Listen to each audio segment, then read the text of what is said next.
नमस्कार दोस्तों, स्वागत है आपका लर्निफाई के यूट्यूब चैनल में।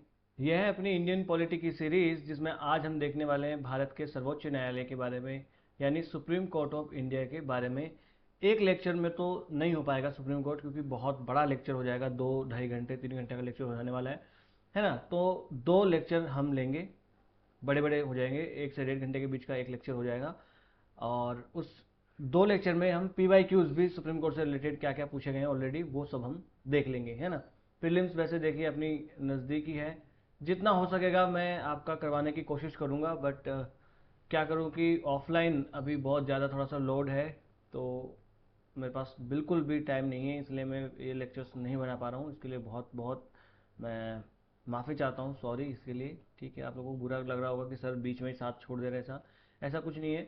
मैं सारी सीरीज़ आपकी कंप्लीट करवाऊँगा, बस टाइम उसमें तो हो सकता है कि थोड़ा लगे। मैं आर्ट एंड कल्चर की बुक पर भी काम कर रहा हूँ, जिसमें मैं आपके लिए PYQs को मिला के सारा लाने की कोशिश कर रहा हूँ, पर बिल्कुल भी वक्त नहीं मिल पा रहा है ना। चलो शुरू कर लेते हैं बात का लेक्चर, है ना। तो सुप्रीम कोर्ट ऑफ इंडिया के बारे में हम आज जान लेते हैं। संसद से संबंधित हमने लास्ट लेक्चर में PYQs में देख लिया, और संसद से संबंधित हमने 13 लेक्चर हैं, वो सारे हमने संसद को डिटेल में डिस्कस कर लिया। अगर कोई क्वेश्चन बने तो आप आराम से सॉल्व कर सकते हो। अब हम आ जाते हैं सुप्रीम कोर्ट पर, यानी सर्वोच्च न्यायालय पर। तो जो अपना सर्वोच्च न्यायालय है वो एक सर्वोच्च न्यायिक निकाय है। भारत में अगर पूछे सर्वोच्च न्यायिक निकाय कौन है, तो वो सर्वोच्च न्यायालय है। साथ ही साथ ये एक संघीय न्यायालय भी है। फेडरल कोर्ट क्या है? फेडरल कोर्ट है, यानी फेडरल मामलों को ये देखता है। अपील का सर्वोच्च न्यायालय है, यानी अपील अगर किसी के पास करनी है तो हाईएस्ट कोर्ट कौन है, तो वही है। कौन है? सुप्रीम कोर्ट ऑफ इंडिया है। ठीक है, अगला क्या है? संविधान का संरक्षक भी है। यहां से देखिए क्वेश्चन बनता है कि जो है संविधान का संरक्षक, मूल अधिकारों का पहरेदार, ये सब कौन है, तो सुप्रीम कोर्ट ऑफ इंडिया ही है ना। सुप्रीम कोर्ट ऑफ इंडिया, या कभी कभी जुडिशियरी भी दे सकता है, तो आप कैसा ऑप्शन है उसके अकॉर्डिंग जो है लगाएंगे, माफ कीजिएगा। ठीक है ना। अब देखो, तो ये भारतीय संविधान के तहत इसको स्थापित किया गया, और सर्वोच्च न्यायालय कानून की व्याख्या करने के मामले में और मौलिक अधिकारों की रक्षा करने के मामले में और पूरे देश में कानून सुनिश्चित करने के मामलों में महत्वपूर्ण भूमिका निभाता है। Supreme Court of India plays important role, है ना, ensuring fundamental rights of India, law and order. पूरे देश के अंदर ऐसा करने के लिए ये जो है सुप्रीम कोर्ट ऑफ इंडिया अपनी महत्वपूर्ण भूमिका अदा करता है। सुप्रीम कोर्ट ऑफ इंडिया के बारे में और कुछ चीज़ें हम जान लेते हैं, है ना। संविधान द्वारा स्थापित है और एकीकृत न्यायिक प्रणाली है। इंडिया में क्या अपनाया गया है? एकीकृत न्यायिक प्रणाली अपनाया गया है इंडिया में। जैसे अपने यहाँ क्या है, सुप्रीम कोर्ट है, इसके नीचे हाई कोर्ट है, और इसके नीचे लोअर कोर्ट्स हैं, है ना। ये पूरी एकीकृत प्रणाली है, तीनों एक दूसरे से जुड़े हुए हैं। बट USA में ऐसा नहीं है। वहाँ का फेडरल कोर्ट जो है वो अलग है, वहाँ के स्टेट्स के जो सुप्रीम कोर्ट होते हैं वो अलग हैं, ऐसा। पर इंडिया में ऐसा नहीं है। तो अपने सुप्रीम कोर्ट ऑफ इंडिया को क्या कहा गया है? ये एक संघीय न्यायालय, यानी फेडरल कोर्ट है ये।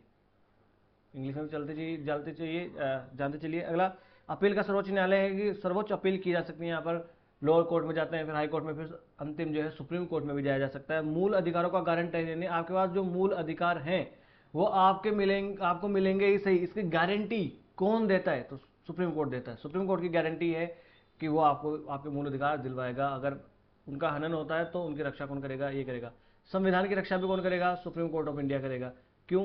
सरकार जो है वो अगर बहुमत में आ जाए, है ना, 400 पार हो जाए, तो सरकार क्या करेगी? अपनी मन मर्जी से संविधान को बदल देगी। बट सुप्रीम कोर्ट बैठा है ना, नहीं बदल सकती, चाहे 400 पार आए चाहे 500 पार आ जाए, कैसे भी नहीं बदल सकती। अगला, भारतीय संविधान का अंतिम व्याख्याता है, यानी संविधान की इंटरप्रिटेशन करनी है, व्याख्या करनी है, तो कौन करेगा?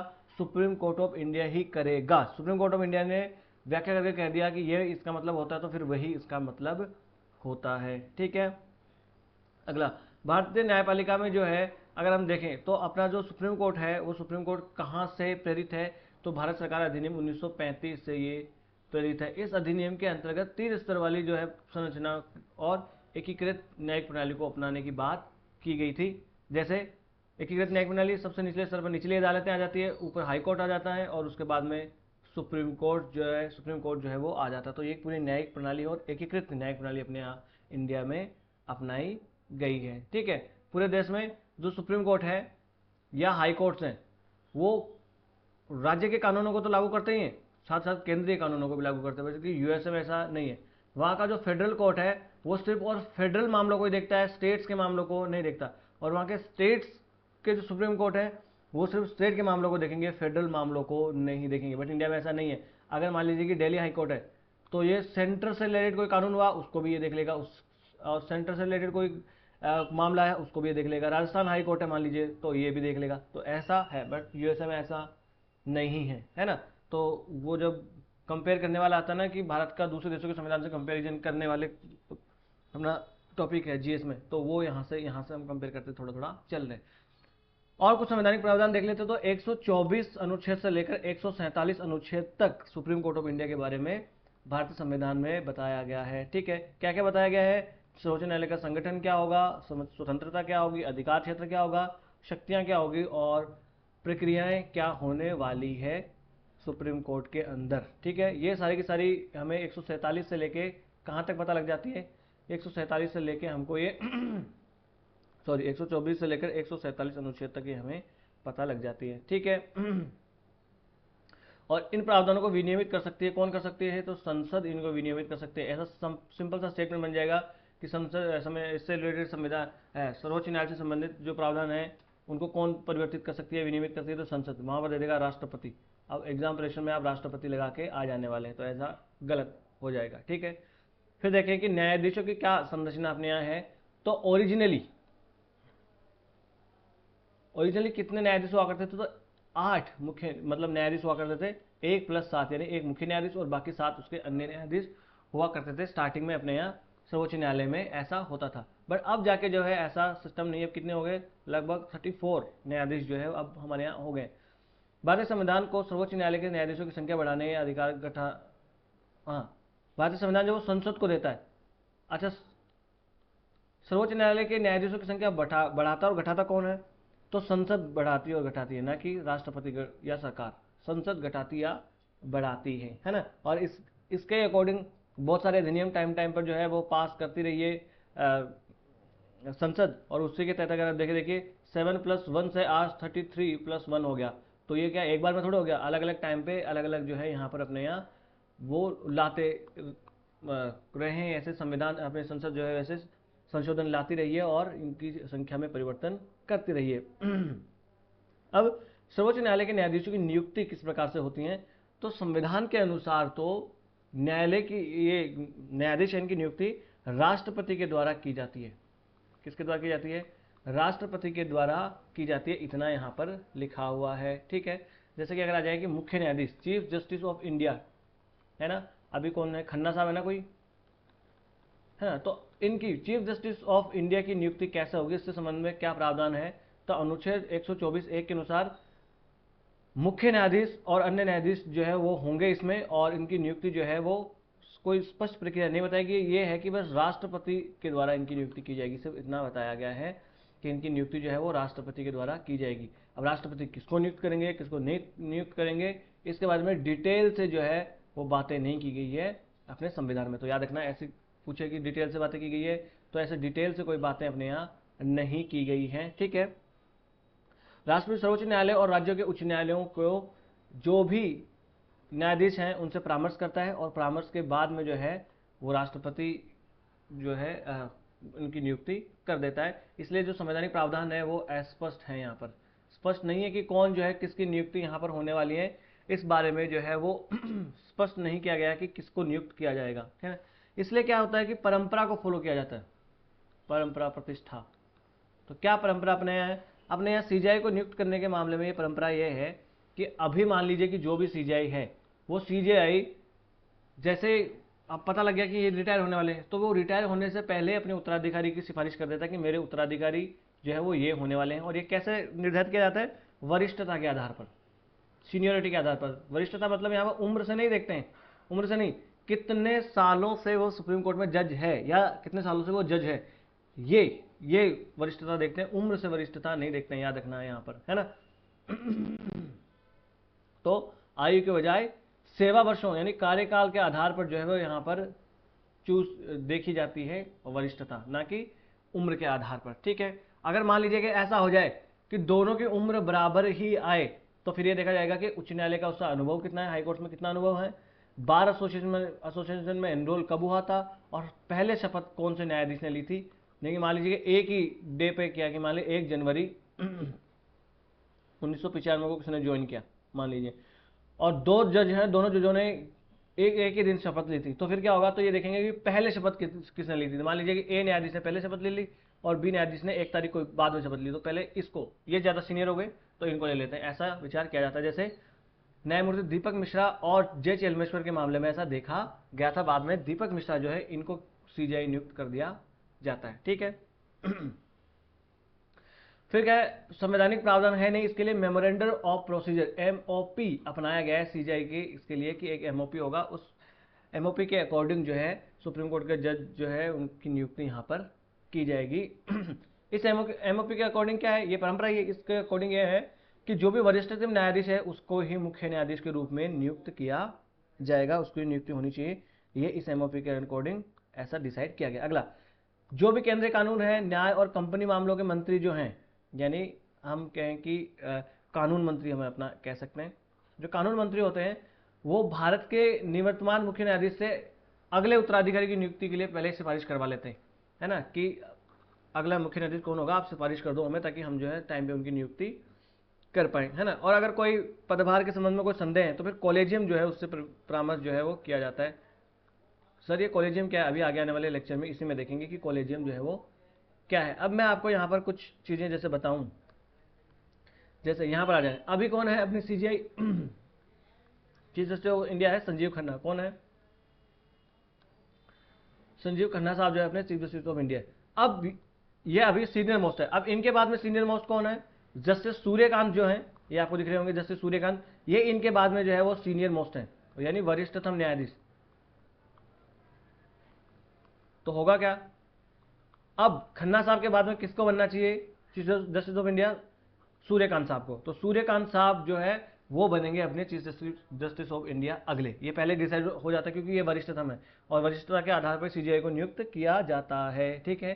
तो ये कब बन जाएंगे, ये 24 नवंबर 2025 को ही अपनी शपथ ले लेंगे। 2025 तक तो खन्ना साहब ही रहेंगे, नवंबर खन्ना, तब तक खन्ना साहब रहेंगे। फिर 9 फरवरी 2027 तक ही अपने चीफ जस्टिस ऑफ इंडिया रहेंगे। तो जब ये रिटायर होने वाले होंगे ना खन्ना साहब, तो ये पहले कह जाएंगे कि मेरा उत्तराधिकारी कौन होगा, सूर्यकांत साहब होंगे, सूर्यकांत मिश्रा जी होंगे, ठीक है। चलिए, जैसे सिफारिश प्राप्त हो जाएगी उसके बाद जो विधि मंत्री होते हैं वो प्रधानमंत्री को सिफारिश भेज देते हैं, और प्रधानमंत्री जो है वो बाद में राष्ट्रपति जी को कह देते हैं कि जो भाई इनको जो है वो चीफ जस्टिस ऑफ इंडिया नियुक्त कर दो। तो बात तो ये थी ना कि नियुक्ति किसके नाम से होगी, कौन करेगा, तो राष्ट्रपति नियुक्त कर देते हैं, ठीक है। हालांकि अगर ऐसा हो कि मुख्य न्यायाधीश जो अभी रिटायर होने वाले हैं उनकी सलाह से असहमत हो सरकार, तो फिर इसके ऊपर बात जो है वो, इसके बारे में क्या होगा आगे, इसके बारे में कुछ और चीज़ें ज़्यादा नहीं लिखा हुआ है। परंपरा का पालन देखिए होता है हमेशा, 1950 से परंपरा का ही पालन होता आया है ना। पर 2 मौकों को छोड़ दिया अगर, है ना, 2 मौकों को छोड़ दिया जाए तो परंपरा का पालन किया गया है, वरिष्ठतम न्यायाधीश को सीजीआई नियुक्त जो है वो किया गया है। पर 2 बार ऐसा तोड़ा गया था, ठीक है। एक जो है वो एन रे को, एम एच बेग को, इन दोनों को सीजीआई बना दिया गया था। जैसे 1973 में इंदिरा गांधी जी थी, 1973 में एन रे को, यहाँ पर ये चौथे क्रम में वरिष्ठता के न्यायाधीश में हुआ करते थे, तो इनको एन रे को यहाँ से लाया गया और ला के यहाँ पर सीजीआई बना दिया गया। और इनके ये जो 3 थे वरिष्ठ, इनको ओवर पास करके सीधा का सीधा बना दिया जाता है, एन रे साहब को बना दिया जाता है। फिर 1977 में एच आर खन्ना साहब जो है, ये हंसराज खन्ना, तो देखो आपके सर के नाम से ही ये है ना। जब मुझे पता लगा कि एच आर खन्ना हंसराज खन्ना है, इनका नाम हंसराज है, तो मुझे बहुत दुख हुआ कि मेरे नाम वाले किसी जज को सीजीआई नहीं बनने दिया गया। दुख की बात है, अगर आपके नाम का भी ऐसा होगा तो आपको भी दुख होगा, ठीक है। चलो दुख अपार्ट, पढ़ते हैं आगे। तो एच आर खन्ना साहब को वरिष्ठ होने के बावजूद भी नहीं बनाया गया, और एम एच बेग साहब है इनको सीजीआई नियुक्त कर दिया जाता है। तो बहुत गलत ये हुआ था, है ना, बहुत दुख हुआ होगा इन लोगों को भी। अच्छा, आपको पीडीएफ चाहिए तो आप लर्निफाई अनलॉकिंग नॉलेज पे आप टेलीग्राम चैनल पे जा सकते हैं, ठीक है। अगला, कॉलेजियम समय के साथ साथ किस प्रकार से विकसित हुई। अभी यहाँ पर कॉलेजियम एक वर्ड मेंशन हुआ था, तो कॉलेजियम कैसे, तो कॉलेजियम ये है कि जो न्यायाधीशों की नियुक्ति करती है। सॉरी गाइज, लाइट चली गई है, हम कुछ डिस्कस कर रहे थे। हाँ, हम डिस्कस कर रहे थे। देखो लाइट आ नहीं रही है बच्चा पार्टी, ये बात समझना, लाइट आ नहीं रही है तो फेस अभी मैं दिखा नहीं सकता, और लेक्चर मुझे रिकॉर्ड करना है क्योंकि बहुत दिन हो गए लेक्चर रिकॉर्ड किया नहीं, इसलिए मैं अब बिना फेस के ही दिखाए लेक्चर रिकॉर्ड कर रहा हूँ। लेक्चर रिकॉर्ड करना ज़्यादा जरूरी है। चलो, कॉलेजियम प्रणाली जो अभी मैंने आपको बताई वो कैसे विकसित होती है इसके बारे में हम जानकारी हासिल करेंगे, है ना। कॉलेजियम प्रणाली मतलब सुप्रीम कोर्ट या हाई कोर्ट में जजेस जो है वो कैसे नियुक्त किए जाते हैं, ये वाली प्रणाली जो है वो, ठीक है।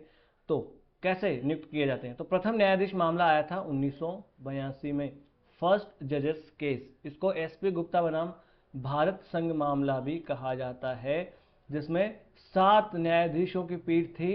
उसने निर्णय दिया था न्यायिक नियुक्तियों के मामले में कि जो मुख्य न्यायाधीश है उसके साथ परामर्श को सहमति नहीं माना जा सकता है। यानी कि इसमें यह था कि जो न्यायाधीश हैं सुप्रीम कोर्ट वगैरह में नियुक्त करने के लिए, हाई कोर्ट में नियुक्त करने के लिए, तो वहाँ पर क्या होना चाहिए कि मुख्य न्यायाधीश यानी CJI chief justice of India से परामर्श लिया जाना चाहिए राष्ट्रपति के द्वारा, ऐसा लिखा हुआ है। परंतु परामर्श शब्द का इंटरप्रिटेशन करने के लिए 1982 में जब मामला गया सुप्रीम कोर्ट के पास में, तो सुप्रीम कोर्ट ने ये कहा कि सीजीआई से परामर्श लेने का मतलब ये नहीं कि सीजीआई की सहमति हो, बस आप सीजीआई से कह दो कि हाँ जी हम इस वाले को नियुक्त कर रहे हैं, अब वो उससे सहमत हो कि नहीं उससे कोई मतलब नहीं है। परामर्श का मतलब ये हो गया कि हम जैसे घर में कुछ काम करते हैं तो दादाजी से करते हैं, कह देते हैं ना कि दादाजी हम लोग ये वाला काम कर रहे हैं, तो दादाजी से परामर्श हो गया, पर दादाजी की सहमति जरूरी नहीं है, ये वाली बात यहाँ पर आ जाती है, ठीक है। ये समझ पा रहे हैं आप लोग। तो ये कहा सुप्रीम कोर्ट ने कि ये सहमति जो है वो यहाँ पर आवश्यक नहीं है, बस परामर्श आप कर लो उतना ही बहुत है ना। तो सीजीआई की राय जो है वो यहाँ पर प्रधानता नहीं रखती है, ठीक है, ये इसमें कहा जाता है। अगले वाद जो है सेकंड वाद आता है यहाँ पर, सेकंड जजेस केस, द्वितीय न्यायाधीश मामला 1983 में। इस मामले में एडवोकेट ऑन रिकॉर्ड एसोसिएशन बनाम भारत संघ मामला होता है, जिसमें सर्वोच्च न्यायालय की 9 जजों की पीठ बैठती है। देखो वहां पर 7 जजों की थी, अब इसे ओवरराइड करना है ना तो 9 जजों की पीठ बैठानी पड़ेगी, इससे बड़ी संवैधानिक पीठ होती है। 5 जजों की अगर कोई पीठ होती है तो वो संवैधानिक पीठ मान ली जाती है, उसके बाद ऊपर जितनी भी होगी वो संवैधानिक पीठ ही है।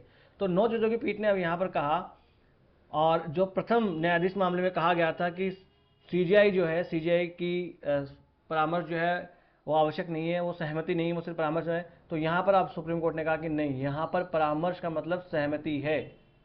परामर्श का मतलब क्या है?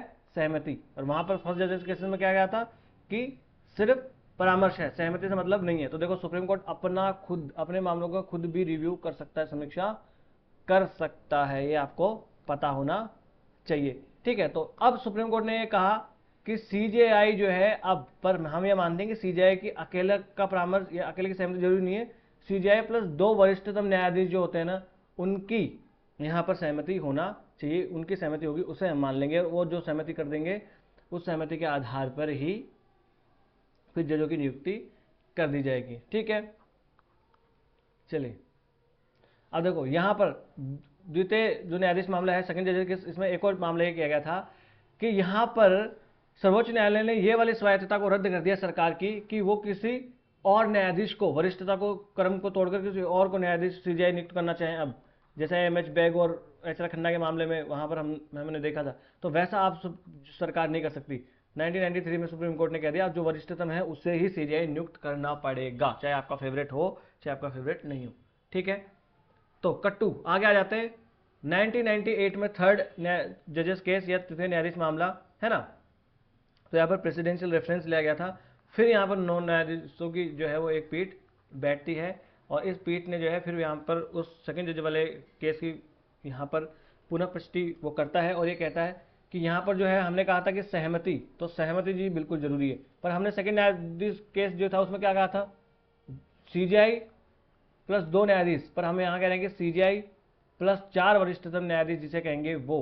तो अब ये सीजीआई प्लस 4 न्यायाधीश मामले हैं, ये हो गई कॉलेजियम, क्या होगी ये कॉलेजियम प्रणाली, ये हो जाती है, ठीक है। इसने ही तो कौन सा मामला था, तो थर्ड जजेस केस है, इसने दृढ़ता से स्थापित कर दिया था इसको, किसको, कॉलेजियम प्रणाली को। अगला memorandum of procedure, memorandum of procedure ये है कि कॉलेजियम प्रणाली के तहत ही ये नियुक्ति करने की। तो क्या था कि कॉलेजियम प्रणाली में कोई पारदर्शिता नहीं है, जज के बेटे जज बन रहे हैं, कुल मिला के 240 के आसपास विस्तारित परिवार हैं, उन पर विस्तारित परिवारों से ही, यानी 250 से 300 विस्तारित परिवार हैं, उनसे ही सारे जजेस अब तक के आए।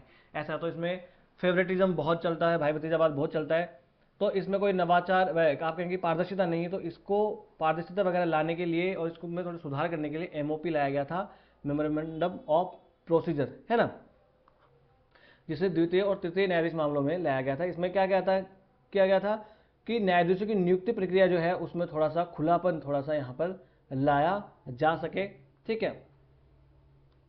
और सुप्रीम कोर्ट ने फिर 2015 में सरकार को निर्देश दिया था कि इस एमओपी में थोड़ा सा संशोधन भी किया जाए, ठीक है।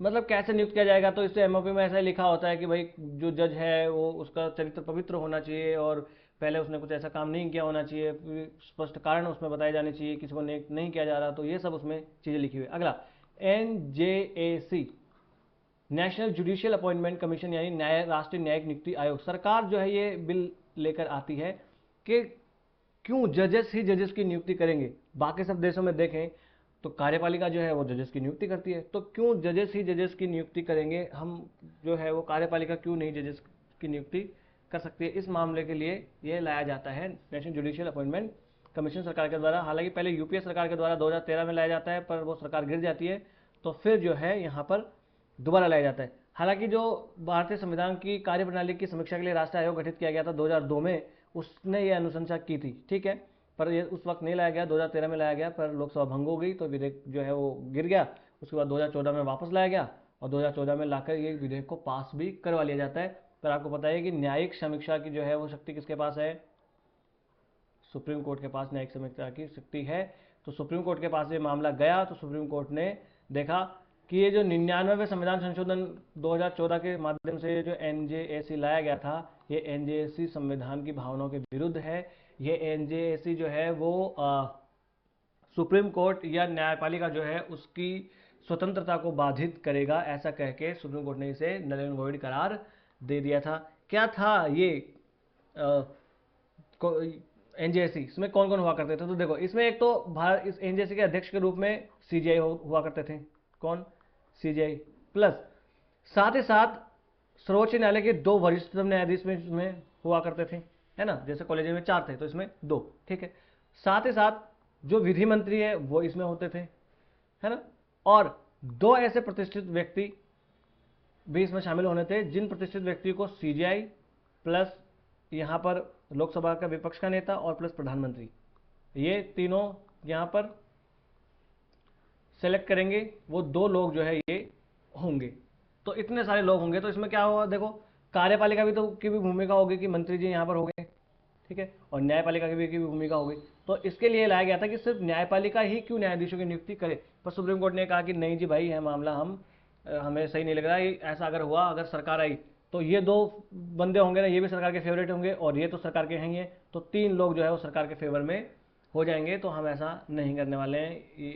इसको चतुर्थ न्यायाधीश मामले, है ना, 4th जजेस केस 2015 में इस 99th अमेंडमेंट को जो है स्ट्राइक कर दिया गया था। सुप्रीम कोर्ट ने ऐसा क्वेश्चन भी पूछा है, 99 अमेंडमेंट से ही क्वेश्चन पूछा है, ऐसा स्टेटमेंट जो है वहां पर दिया था।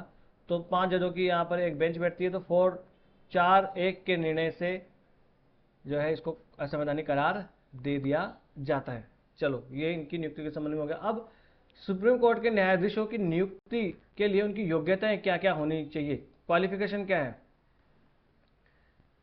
उन क्वालिफिकेशन से रिलेटेड भी क्वेश्चन बनते हैं, वे आपको ठीक से एक बार याद रखने हैं। ये थोड़ा सा डार्क नहीं है,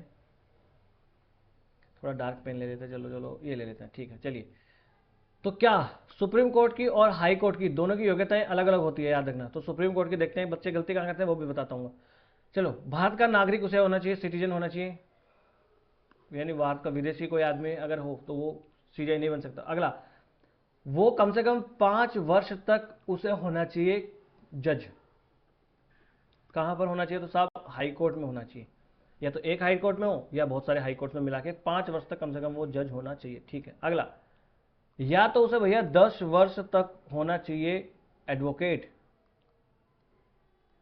कहां होना चाहिए सर, हाई कोर्ट में, कम से कम एक हाई कोर्ट में या बहुत सारे हाई कोर्ट में मिला के उसे होना चाहिए। तो 5 साल तक जज हो गया और 10 साल तक जो है वो एडवोकेट। अच्छा याद कैसे रखोगे भाई, जज बड़ा होता है ना, तो जज का बड़े का 5 साल ही 10 साल के बराबर होता है जितना एडवोकेट का 10 साल होता है, ऐसा याद रख लेना। यहाँ पे बच्चे कंफ्यूज हो जाते हैं कि जब 10 साल जज था कि 10 साल वकील था। ठीक है, अगला एक और देखो, भारत के राष्ट्रपति की राय में अगर वो प्रतिष्ठित विधिवेत्ता हो तो उसे भी नियुक्त किया जा सकता है, चाहे वो जज हो चाहे वो वकील हो या नहीं हो। अगर राष्ट्रपति को ये लगे कि ये व्यक्ति जो है यहाँ पर विधिवेत्ता है प्रतिष्ठित, तो उसे वो नियुक्त कर सकते हैं। ये आपको याद रखना, पर याद रखना ये प्रतिष्ठित विधिवेत्ता वाली सिर्फ सुप्रीम कोर्ट के मामले में ही है, हाई कोर्ट के मामले में नहीं है। ये मैं आपको बताना चाह रहा था, बच्चे यहाँ पर गलती करके आ जाते हैं कि ये सिर्फ और सिर्फ सुप्रीम कोर्ट में, ये हाई कोर्ट में नहीं है। एक चीज याद रखना, न्यूनतम आयु ये नहीं बताई गई है कि सुप्रीम कोर्ट के जज की न्यूनतम आयु कितनी होगी, ये यहाँ पर नहीं बताया गया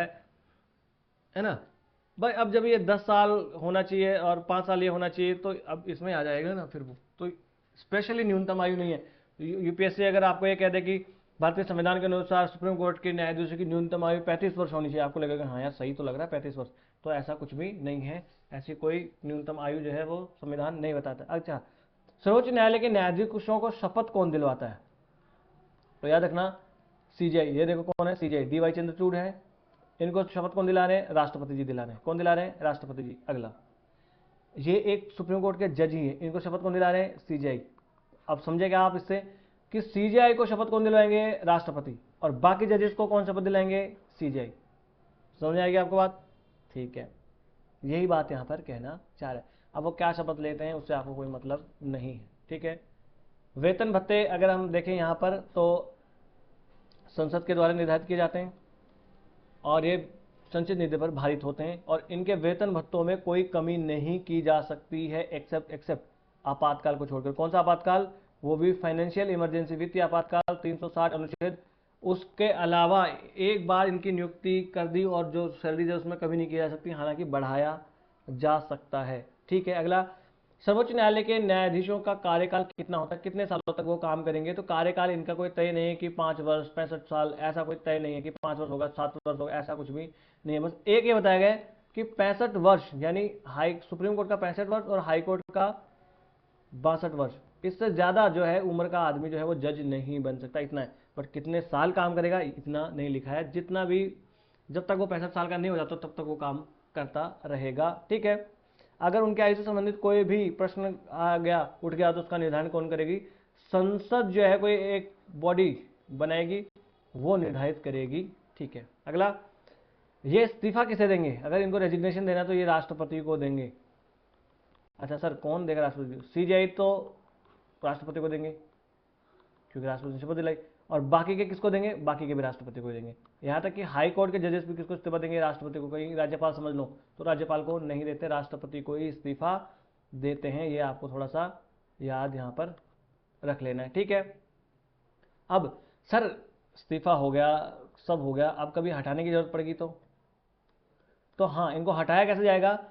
तो यहाँ पर राष्ट्रपति के आदेश से ही हटाया जा सकता है, और राष्ट्रपति अपना आदेश ऐसे ही नहीं देंगे।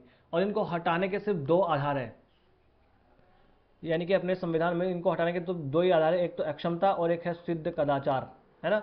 सिद्ध कदाचार और अक्षमता। अच्छा, अक्षमता क्या होगी, सिद्ध कदाचार क्या होगा, ये कहीं मेंशन नहीं है, या हम कहो कि ये जो है इसकी डेफिनेशन क्या है, ये कहीं भी मेंशन नहीं है, कि सिर्फ वर्ड मेंशन है कि सिद्ध कदाचार और अक्षमता। कदाचार किसे कहेंगे ये कहीं पर भी नहीं लिखा हुआ है। ठीक है, अच्छा, सर्वोच्च न्यायालय को हटाने के लिए यहाँ पर न्यायाधीश जांच अधिनियम 1968 बनाया था, और इस अधिनियम के अनुसार एक यहाँ पर एक पूरी पूरी प्रोसेस बनाई गई है कि कैसे इनको हटाया जाएगा। इसी से न्यायाधीश जांच अधिनियम से ही एक बार स्टेटमेंट यूपीएससी ने पूछ लिया था। ठीक है, तो कैसे हटाया जाएगा? हटाने के लिए भैया अगर मान लीजिए कि लोकसभा में या राज्यसभा में कहीं पर भी जो है वो प्रस्ताव लाया जा सकता है। सर अगर लोकसभा में लाना है तो 100 सदस्य होने चाहिए, और राज्यसभा में लाना चाहिए तो 50 मेंबर होने चाहिए। सर ऐसा क्यों? भाई राज्यसभा उच्च सदन है ना, तो उसके 50 से 100 के बराबर है। ठीक है, चलो ले आया, लोकसभा और राज्यसभा में जो ये प्रस्ताव यहाँ पर ले आया गया। अब मान लीजिए कि लोकसभा में लाया गया, तो लोकसभा के स्पीकर जो होते हैं ना, वो ये डिसाइड करेंगे कि क्या मुझे वो एक्सेप्ट करना चाहिए। अब स्पीकर ने मान लीजिए कि बोल दिया कि नहीं, तो वो प्रस्ताव खारिज। स्पीकर ने कह दिया कि ठीक है साहब, ये जो है हमने यहाँ पर देख लिया कि हाँ हम इसको प्रस्ताव को देखेंगे। तो अब क्या होगा, अब 3 मेंबर की एक बॉडी बनेगी, और वो 3 मेंबर की बॉडी जो है वो डिसाइड करेगी कि क्या ये दोषी है या दोषी नहीं है।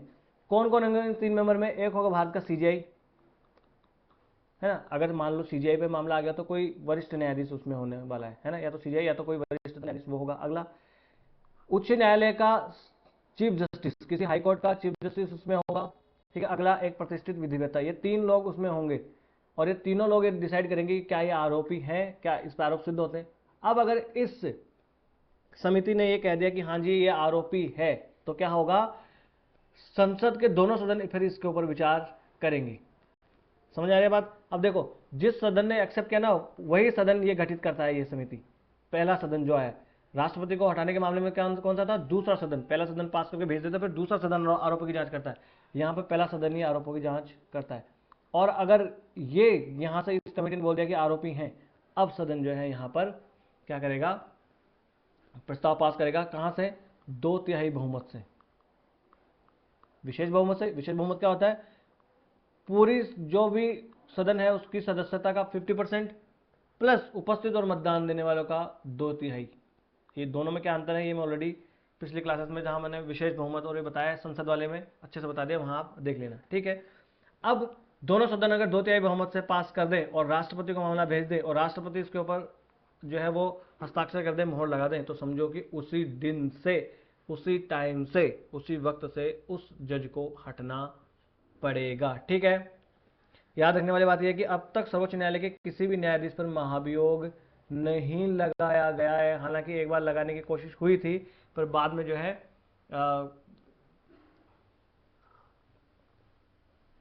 कांग्रेस पार्टी जो है वो अलग हो जाती है वोटिंग से और फिर जो है वो महाभियोग पूरा नहीं लाया जा पाता, ठीक है। तो बस आज का लेक्चर हम यहीं समाप्त कर लेते हैं, ठीक है। लाइट भी नहीं आ रही है, गर्मी भी हो रही है, यही समाप्त कर लेते हैं। इस लेक्चर की पीडीएफ चाहिए तो आप जाएंगे लर्निफाई अनलॉकिंग नॉलेज के नाम से टेलीग्राम पे अपना चैनल है, यहाँ से स्कैन कर सकते हैं और डिस्क्रिप्शन बॉक्स में लिंक भी दिया हुआ है। वीडियो अगर आपको अच्छा लगा हो तो लाइक कर दीजिए और चैनल को सब्सक्राइब कर लीजिए। और भी आपका कोई भाई बंधु मित्र सका दोस्त हो तो आप अवश्य चैनल को रिकमेंड करें। और आपको कोई सलाह लेनी हो या कोई सलाह देनी हो तो आप हमें अवश्य कमेंट बॉक्स में लिख सकते हैं। आपको कोई ऐसा डाउट हो कि सर प्रीलिम्स आने वाला है सर, यहाँ से हमें बता दीजिए कि कौन कौन सी चीज़ें पढ़ें, कौन कौन सी चीज़ें नहीं पढ़ें, तो मैं आपको वो गाइड करने के लिए तैयार हूँ। यहाँ पर जितना भी टाइम मेरे को होगा मैं आपको देने के लिए तैयार हूँ। तो बस आज का लेक्चर यहीं समाप्त कर लेते हैं और बड़े लोकतांत्रिक ढंग से हम अपने छोटे से परिवार को आगे बढ़ाएंगे। नमस्ते, धन्यवाद।